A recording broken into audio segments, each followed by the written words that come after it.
Nakakamiss lang. Sinunod ko yung ano, sa bahay. Ay, nakakamiss lang.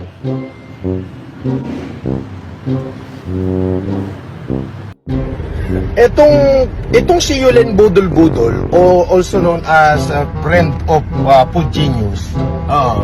Si Yulen Marcos Budol-Budol lang ano yan, ang admin yan. Budol-Budol yan, mag-iingat po kayo. Ngayon, meron tong nilabas na picture ko kuno. Picture ko kuno. Itinabi pa yung picture ko din do sa regional director ng region to, si General Marallag. Bakit nyo laging idinidikit ang pagmumukha ko dyan sa lintik na general na yan? Putang ina, since 2023, kaaway ko na yan eh.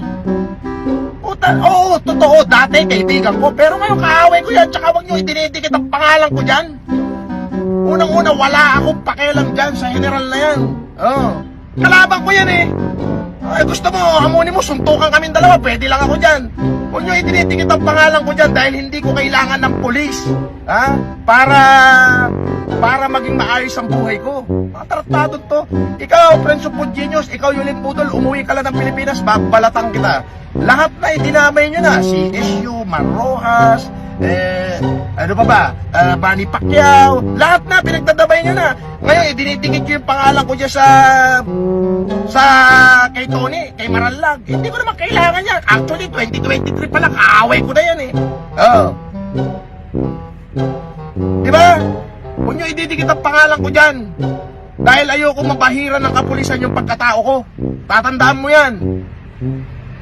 Kaaway ko na yan eh, 2023 pa lang eh. Tapos panayandikit nyo sa... Ilayo nyo yung pagmumukha niya sa pagmumukha ko. Okay? Mas pogi ako dyan.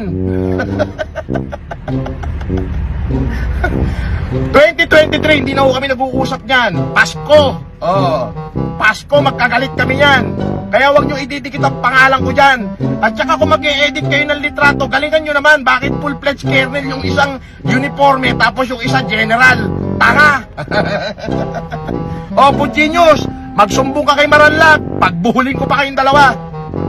Ako ay ex-convict, convicted criminal at scammer. Ako ay ex-convict, convicted criminal at scammer.